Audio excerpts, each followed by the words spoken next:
Hi there, this is Linda and welcome back to my channel. In this video, I'm putting together my Project Life spread for the week of May 27th through June 2nd, 2024, and I'm working with the May Stories by the Month kit from Ali Edwards. Let's go ahead and dive right in.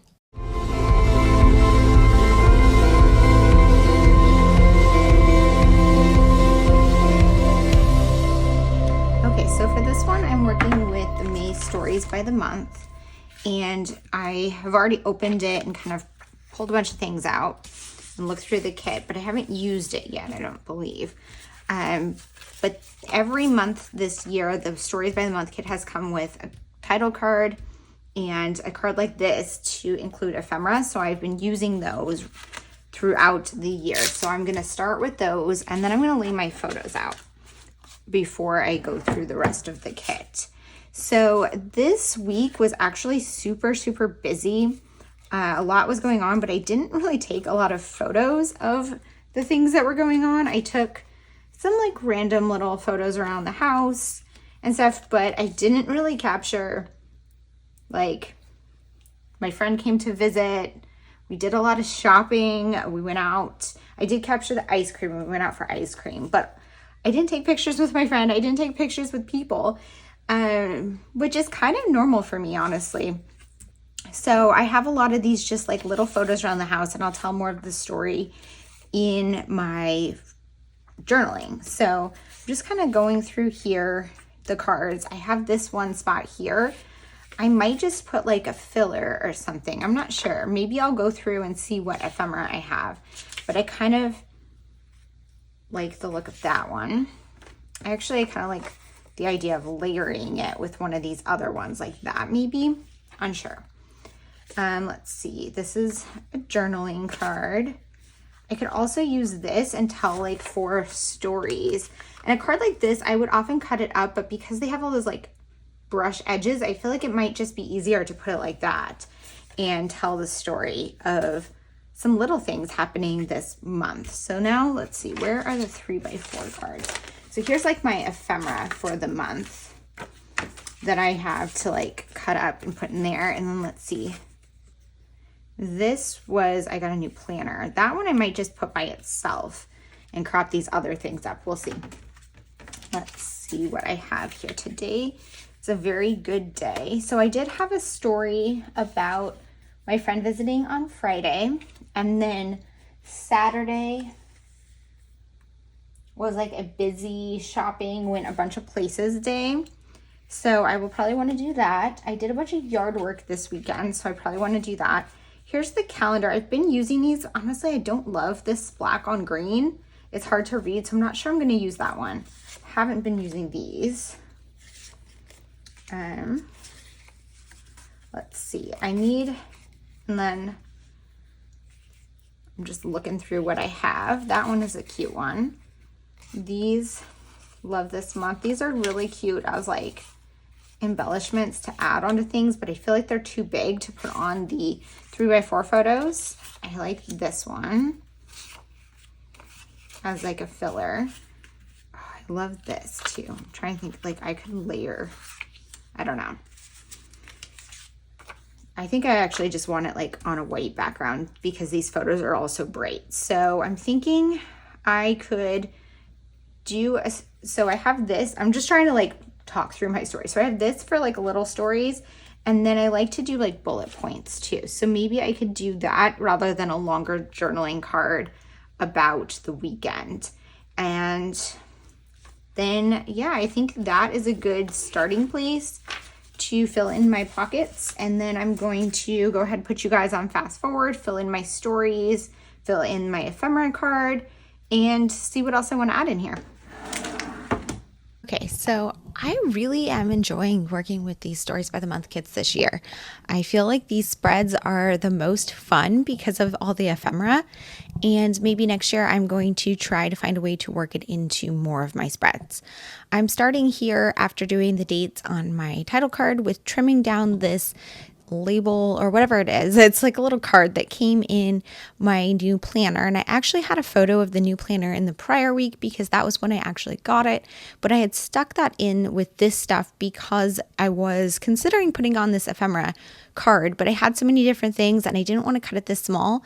So I liked that I had the opportunity to include it in a pocket. And that's what I mean by next year, I might want to try to find a way to actually put those in the correct week as opposed to just once per month.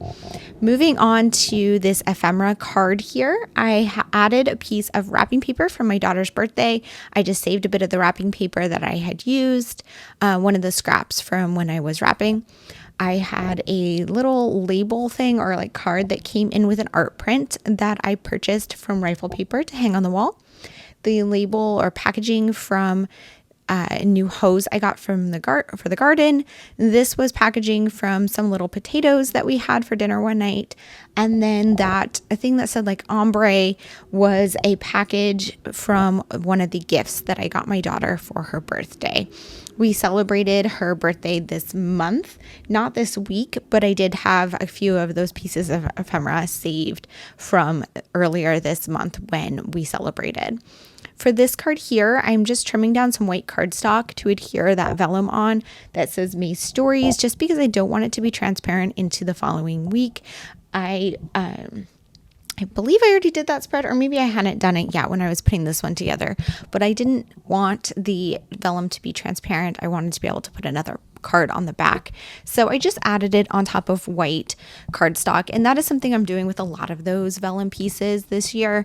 I rarely want the transparent elements unless it's in an insert because I like each spread to kind of stand alone.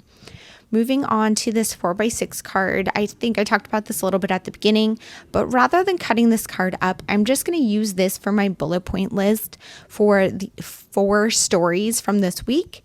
And I added one of the word phrase strips from each of these from the colorful one. It's like a bluish purple word phrase strip sheet that came in this kit. And they were all just like summer themed or like little, phrases that were pretty general. So I was able to add them on there. And then I have this everyday moments card for a bullet point list of other smaller stories that didn't fit on this card here. So the 4 stories that I highlighted here were the fact that Monday was Memorial Day and just, kind of a little bit about what I did with my day. The second one was the story of my friend coming to visit for Friday. We got dinner and she spent the night. And then on Saturday, for the 3rd story here, I'm journaling about shopping, that we went shopping with some friends and went to just a ton of different places. So I listed all of them out there. And then the last one is about doing yard work. I did a lot of yard work this weekend. I had kind of put off a lot of my yard work later in the season than usual because I was injured. So I started feeling better and I finally got almost all of it done during this weekend. So I wanted to include that in my spread. Here for this bullet point list were lots of just like little tiny things that happened this week. I got new shoes. I did a lot of little projects around the house. There was a malfunction with my sprinkler valve, just like a lot of little random stories. And I'm pulling those from my Hobonichi Cousin. The weekly spreads in my Hobonichi Cousin are filled with stories kind of in real time. I fill them out. Usually at least once per day, but sometimes I do like 2 days at a time. And then I have that as a reference when I'm working on my Project Life spread. Now I'm going through and adding some ephemera. I added that May tag on top of the May Stories card, and then there was a die cut piece that say May looks like this that I added on top of my roses. And I'm just kind of looking through the rest of these to see if there's anything else I want to include. A lot of the die cuts in this pack were pretty large, so I feel like they didn't work well on top of photos. They would kind of need to be standalone things. So I am keeping that in mind when I'm going to plan some of these spreads in the future. Rather than just going through the cards at the beginning, I might want to go through the ephemera pack as well to see which ones I could use as standalone pockets. I did pull out 3 of these like page flags and I'm trimming them down just to have a label across the bottom of a photo. And then I'm pairing that with one of the word phrase strips from the kit just to have a repeated embellishment across a few of the pockets on the spread. That I think is going to wrap this one up. I left a few of my photos there on the right hand side without any embellishments, partially because nothing in the kit really spoke to me to go on those pockets, but also when there's just a lot of pockets, when you have, these 3x4 pockets, so you've got 9 pockets on one page, it's nice to have a few of them that don't have any additional embellishments, just so that the spread doesn't look too busy in the end. Here's a look at that completed spread. Thank you guys so much for being here. If you have any questions or comments, please leave them down below. And as always, I hope to see you guys all in the next one. Bye.